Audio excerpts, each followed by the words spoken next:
Hey, it's the Minifig News Guy. Today's video, I want to touch on the First in the Nation primary. As of this recording, it's about a month away, and I'm also recovering from a cold. Believe it or not, unlike in 2020 or the 2012 elections where it was early, other states are trying to tie up the Granite State, the 603, from its crown of the First in the Nation primary. Despite the New Hampshire statutes that pushes the state to always be the first, it's not just states, but even the sitting president had made headlines for not registering. In a state known for its town hall meetings, which aren't even close to the electoral system for municipalities, to the so-called practice known as retail politics. The question is 2024 being the first really worth it? I've seen my own state's politics from within evolve from divisive more than 25 years ago to becoming a high school class president race. Our media doesn't help matters. More on that later. First off, the critique of our state is not new. There has been challenges in the political formula in the recent years. One critique is that the state lacks diversity of other ethnic groups.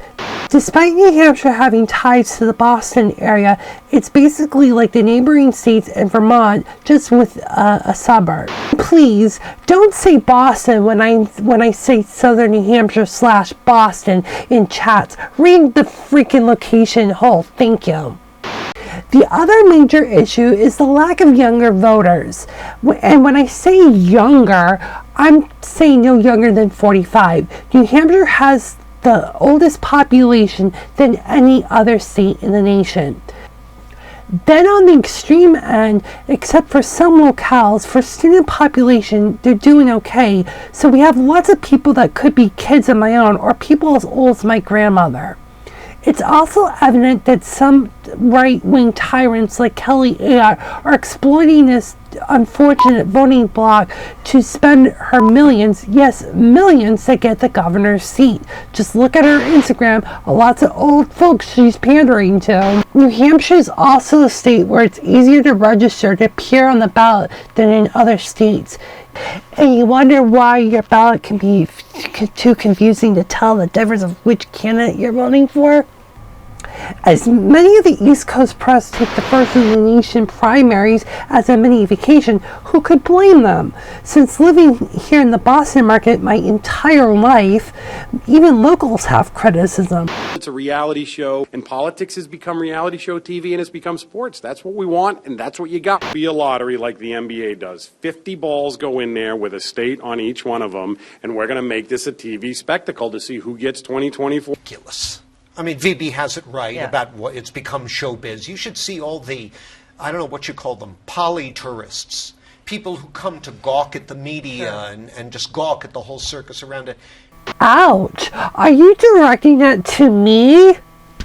I take that very personally, John. I wish you could have apologized. One of us admire what you do. If you don't like it, maybe leave the biz. I actually blame the local Manchester media for degrading the primaries.